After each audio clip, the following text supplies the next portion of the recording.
why Obasanjo dumped Buhari. Oyinlola, ex-president's close associate. Chairman of the Steering Committee of the Coalition of United Political Parties, CUP, Prince Olusegun Oyinlola, has revealed that former President Olusegun Obasanjo withdrew his support for President Muhammadu Buhari in the early days of his administration. Oyinlola, a close ally of Obasanjo, told Sunday Sun in Abuja that what necessitated Obasanjo's withdrawal of support for Buhari was the realization that President Buhari was trying to northernise his government. Oyinlola also said it was as a result of President Buhari's approach to governance issues that made Obasanjo to write President Buhari his classic letter after several unsuccessful attempts to address him on the best approach to issues and governance generally.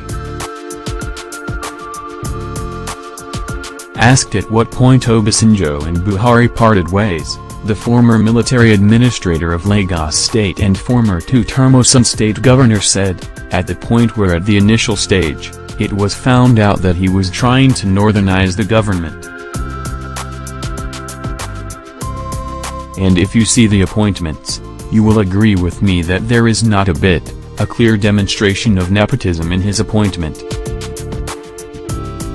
Oyinlola also disclosed why the Coalition for Nigeria movement, CNM, was not registered as a political party, even as he expressed confidence that the presidential candidate of the People's Democratic Party, PDP, Alhaji Atiku Abubakar, will defeat President Buhari in the February 2019 presidential election. What led to the disappearance of the Coalition for Nigeria movement, which many believe was to usher in a new movement, the Third Force, canvassed by former President Obasanjo in his epic letter to President Buhari. Let me start by correcting one issue from your question. What Obasanjo was canvassing for was not a third force. It was people that christened it Third Force. Some other groups, I think under the leadership of Olusegun Obasanjo, were the ones promoting something in line with Third Force. What Obasanjo said was that what we are getting from this government wasn't what we bargained for in 2015, and if we allow things to go unchecked, then we may have ourselves to blame at the end of the day by the time the whole country collapses. And that was why he suggested that there must be some kind of movement, and I know too well that that came about after several unsuccessful attempts to address Mr. President on the best approach to issues and governance generally. So, it was to galvanize patriotic Nigerians and with special reference to youths and women. If you recall, he said in his letter, if and when that Coalition for Nigeria movement transmutes into a political party, then he will hands off. CNM is a movement, and if you are going to have a direct influence on the political scenario of Nigeria, you can only do that through the platform of a political party.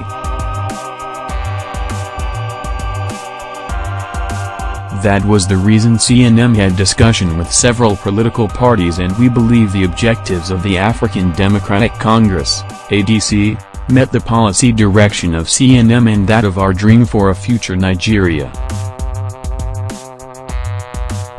Why didn't you register CNM as a political party? Were you afraid that the president may derail your plan? We are almost certain that the president, being a retired military man, will not sit down and see and watch a cannon coming after him and will not do anything.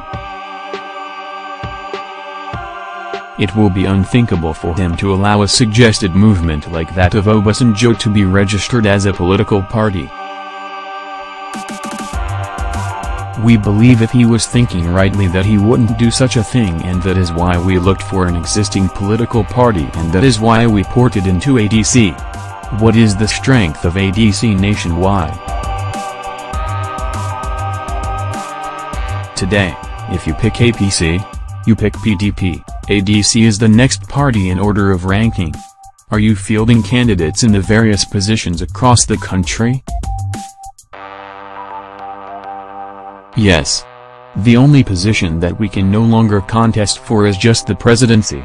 For other political posts like Senate seats, House of Reps, House of Assembly, yes, we are contesting. But let me say one thing. At the presentation of our decision to have Atiku as our consensus candidate, I reiterated the experience of Osun and suggested that the spirit and letters of the MOV Cup should be carried down to the state level. If that is done, then we will be working together to pick the best of candidates from within the ranks of parties forming the CUP to pick a common candidate for all of the posts. You sound as if you are very confident that the CUP can remove President Buhari from office? By the special grace of God, it will. I am confident because I was the secretary of the new PDP that brought into the merger that made up APC, 5 sitting governors, many senators, and many members of the House of Reps. If you go back to do a kind of study over the 2015 election, take the votes cast for Buhari in these 5 states and add that of Niger and Jigawa, the 2 governors were with us in our movement till the last minute. I think the harassment from the government made them to beat a retreat. But by the time that retreat was beaten, the people had been carried along. So, you can now calculate the votes from those 7 states. Remove it from what Buhari had in 2015, he lost. Considering what the merger later turned out to be, do you have any regret over the role played? I was not happy with the fact that the spirit of the merger was not attended to. The execution of the agreement was one-sided.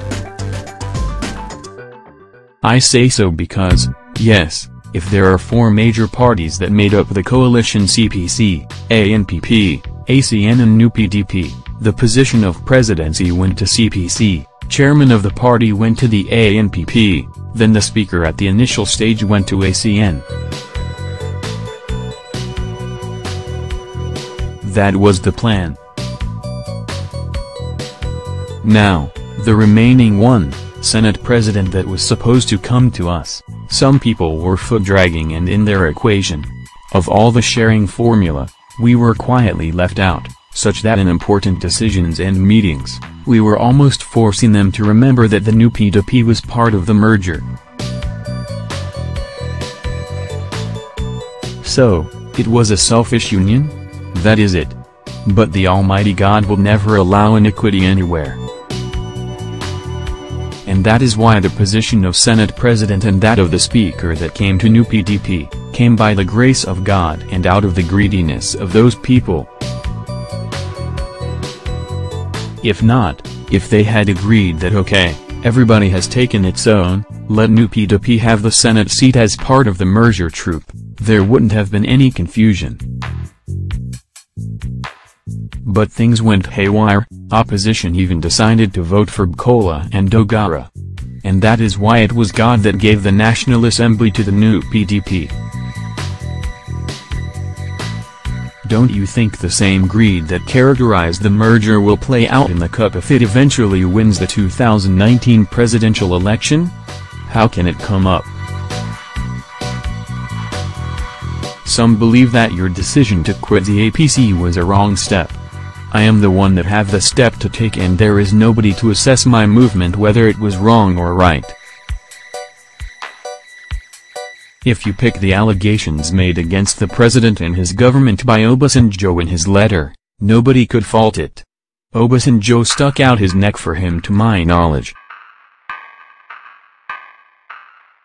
I was part of every movement, every support, within and without in the belief that we are having somebody better than Jonathan. But what we have found out now is just that the man has been underexposed and we have been able to carry out a wrong assessment of who he truly is.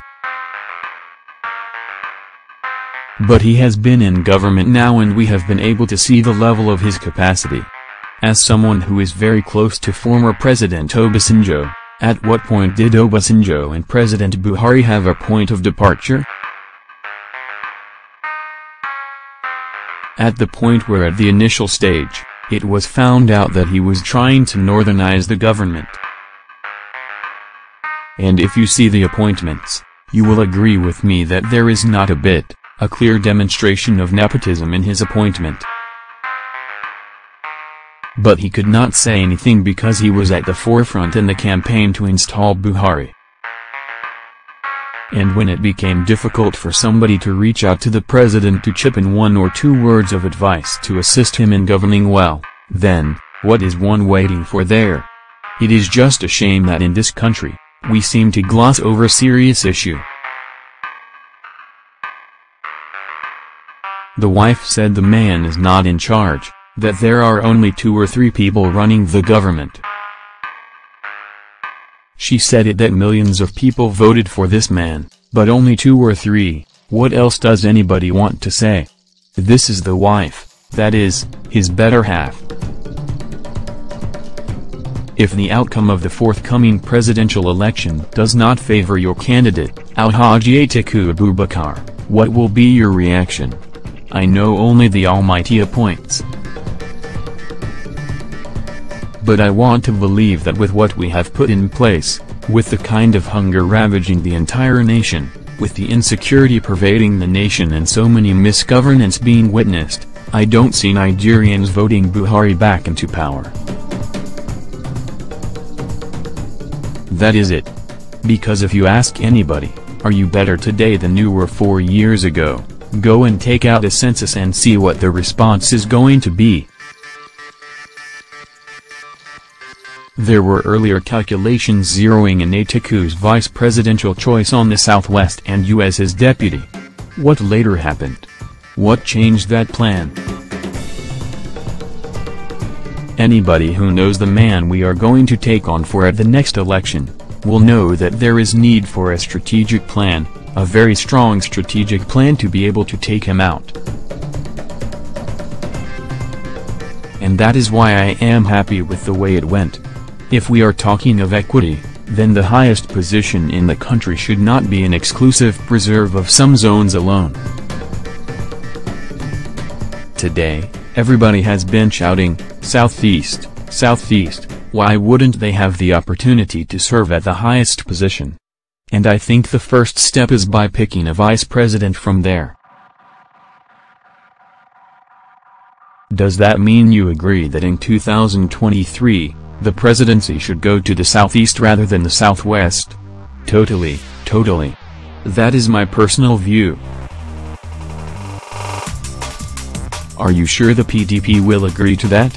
You are asking me about my personal opinion. Whatever the party wants to do, that is different. But if equity is anything to go by, it should go there because of all the zones. That is the only one that has never had a shot in this current political dispensation that started in 1999. Why did you call APCs the next level as the next evil scheme the day you announced the adoption of Atiku as your presidential candidate? What scheme have they played out that is pleasant to the people of the country? Is it the infrastructure that are good? Is it the health sector that you can be proud of? There is medical tourism outside the country day in, day out. All our medical personnel are all going out for greener pasture. My personal doctor that I patronize in the UK is a Nigerian. Yes. And I have been with him for 30, 40 years. So, if the equipment are there, when you go out, you find out that it is our own boys that are treating us. But they have the equipment, they have all that they need to carry out their work. With all these, any level they are taking us to is the evil scheme level. Are you not scared that if President Buhari wins in 2019, he will go after you and other like-minded people? Yes, he can go after us, but they will have to build more prisons. But you know the NADCO route is still there, very open.